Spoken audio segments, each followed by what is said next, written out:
Hey, Dr. Lindsey here. In this short video, I interview a guy that's about my age who's 16 months out from a big case in the front of his head.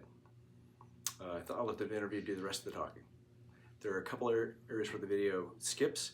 I had to carefully crop out where his face was visible.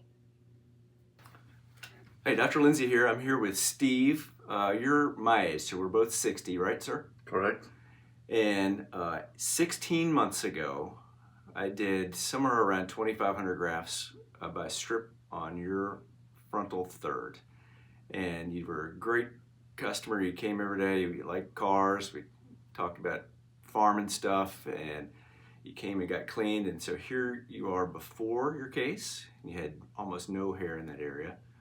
And then at the end of the case, and then in a week, and then you came back at a month, and you noticed that the hairs have all fallen out and your skin's a little bit discolored, which is pretty typical. Here's a close-up of your scar at 1 month. And then you sent me a picture around 6 months, and I told you it's probably about half growing, and I've tried to get you to come see my band, and finally you walked in today at 16 months, and I think you look awesome. Tell me what you were telling me about your hairstylist, your wife's hairstylist. Yeah, I was a hairstylist my wife uses just for convenience, and he's done a lot of hair, including celebrity hair. And he said it was the best transplant he had seen. So I need to mail that guy $10, but I mean, that guy doesn't give compliments, so it probably is a real observation. I'm going to run this comb through your head, so don't jump here. And so going for you is that if you could show your face, I'm not asking you to, you've got big, wiry, bushy hairs on your beard, kind of like I got, even maybe the whole thing. Going against you is your hair is still a little dark and you're very fair skinned. You're much more fair skinned than me. And so there is a little bit of a color contrast, and you have medium or average thickness scalp hairs. So you look good. You look unremarkable. Doesn't look like a hair transplant. It doesn't look like any elected officials that have had a funny looking hair transplant. Could I get you to turn around one time?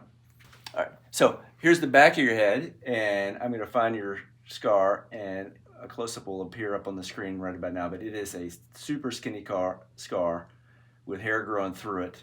Anybody ever see that scar and comment on it or not? No, in fact, the hairstylist was trying to find it. Perfect. Turn back around. So in summary, you're a perfect candidate. You know, at some point, like I tell everybody, you may want to add a couple hundred hairs to your hairline, but shoot, a 60-year-old dude that looks unremarkable, it's fine to stop here. Any kind of nonsense or bullshit you think I pulled on you? No, you're straightforward in what you said would happen, and it happened that way. And how much pain and suffering did you go through? I didn't really go through any pain and suffering. The first night there was one stitch that was bothering me, but I took one peel you had given me, and that's all I took. And next day it was totally fine. Never noticed anything after. Did your wife make any comment, or any of your friends, or nobody said nothing? Yeah, she said I look unremarkable. That is the hallmark of a good hair transplant. I'm telling you, nobody wants to look remarkable. Thank you so much for your business, and hopefully I'll see you down the road. So that's a typical 60-year-old fellow with good hair, 16 months out. I think we're likely to come back and do a little work on his crown and add a few hundred hairs to his hairline. But you heard him say, he looks unremarkable. That's our goal. Not to look like you had a great hair transplant, but just look like a normal person walking around with hair. If we can help you, give us a call. Thank you.